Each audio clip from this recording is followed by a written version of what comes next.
আসসালামু আলাইকুম, কি অবস্থা সবার? কেমন আছেন? আশা করি ভালো আছেন। আজকে আমি অবস্থান করতেছি ঐতিহ্যবাহী দ্বীনি শিক্ষা নিকেতন গহিরাফকে জামিল উলুম বহুমুখী কামিল মাদ্রাসার প্রতিষ্ঠাতা অধ্যক্ষ সৈয়দ মোহাম্মদ নুরুল মোনাওয়ার রহমতুল্লাহ আলাই এর ৫ম বার্ষিক উরুস শরীফে এখানে কিন্তু প্রতি বছর অনেক সুন্দরভাবে ঝাঁকজমকপূর্ণভাবে কিন্তু এখানে হুজুরের পবিত্র বার্ষিক উরুস শরীফ উদযাপিত হয় এবং দূর দূরান্ত থেকে অনেক মানুষ এখানে সমাগম হয়। আজকের অ্যারেঞ্জমেন্টটা আসলে ছিল অনেক একটা দেখার মতো, আসলে আপনারা দেখলে বুঝতে পারবেন। আসলে এখানে কিন্তু অনেক সুন্দরভাবে কিন্তু আসলে অ্যারেঞ্জমেন্টটা করা হয়েছে এবং এখানে বাংলাদেশের বিভিন্ন স্কলাররা এখানে এসেছেন এবং সকাল থেকে কিন্তু এই পর্যন্ত বিভিন্ন কার্যক্রম এখানে চলতেছে। এখন আমি যে জায়গাতে অবস্থান করতেছি এটা হচ্ছে হুজুরের রওজায়ে মোবারকের ভিতরে। আসলে রওজায়ে মোবারকে অনেক সুন্দর করে এখানে সাজানো হয়েছে।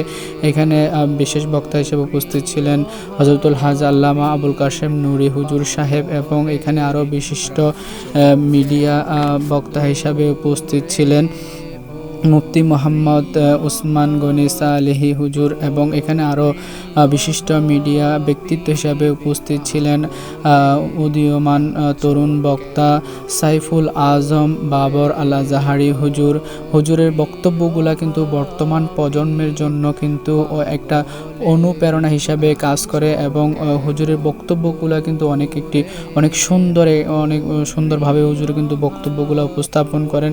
হুজুরকে আমি আসলে ব্যক্তিগত লাইক করি।